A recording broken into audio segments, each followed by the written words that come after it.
sigawan ng fans sa Big Dome para sa Kapamilya All-Star Basketball Game. Nag-face-off ang dalawang koponan ni Gerald at John.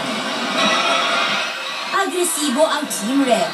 Nakaunang punto si Zanjo Marudo. Hira yan, nagpapachir sa free throw na yun. Eto na! Nagpakitang gilas naman ng trick si Jong, kaso nagresulta ng sunod-sunod na turnover sa magkabilang team. Mula third quarter hanggang sa fourth, hindi na talaga makahabol ang green team at lumaki ang lamang ng red team sa score na 58-34. Zanjo Marudo. Most valuable player si Zanjo Marudo na naka 13 points, 7 rebounds at 2 assists. Once again to Gerald Anderson. Mula simula't huli, hindi rin sumuko ang celebrity fans ng dalawang team. It was a good game.